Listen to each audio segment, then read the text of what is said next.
The gender pay gap in Singapore has narrowed from 8.8% in 2002 to 6% in 2018. It means a woman doing the same job as a man, all else being equal, earns 6% less. Chloe Chu with more on a report by the Manpower Ministry and National University of Singapore. Monitoring wages of women employees to put them on par with male counterparts, and flexible work arrangements to better balance work and family responsibilities. These are just some measures in place at Quest Software to ensure the gender pay gap continues to narrow with time. We're really taking a gender-neutral or gender-inclusive approach towards how we practice human capital and how we support our employees along the way. It's been working really well in terms of our technical support resources. 3 years ago, about 100% of our technical support engineers are male. And today, if you look at our technical support team, we have a larger percentage of them being female. Despite being a part of the male-dominated IT sector, Quest has 3 senior leaders and 2 of them are women. They're looked upon as role models, spurring other women staff to strive for such positions.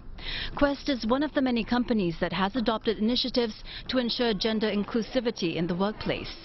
Some 33,000 households were surveyed for the study, and it concluded that Singapore's adjusted gender pay gap is also lower compared to other developed countries, such as the US and Canada, which stand at around 8%. The previous measure, the unadjusted gender pay gap, used to be a common measure for income inequality.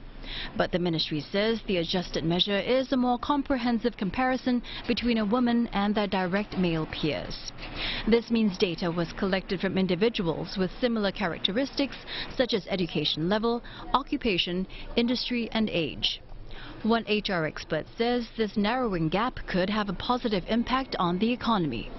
We need to just look beyond just the dollars and cents of the short term and focus on the longer economic benefits of having more women in the workforce. I think the first thought that comes to mind is definitely that having more women, it adds on to the talent pool. They're also proven through many academic research and also workplace testimonial that women brings to the table a different view, and it adds on to the diversity of thought.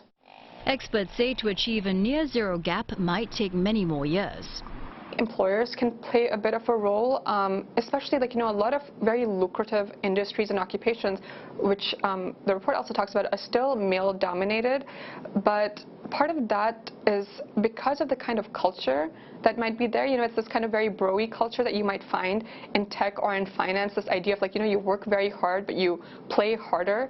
And there are studies that are showing that when employers go recruiting, for example, for early career workers and so on, they often portray this, that, this is our culture and don't you want to be part of it? But this can actually be pretty off-putting to women. Professor Aliyah says the gap can narrow further if companies adopt the right measures and are more inclusive.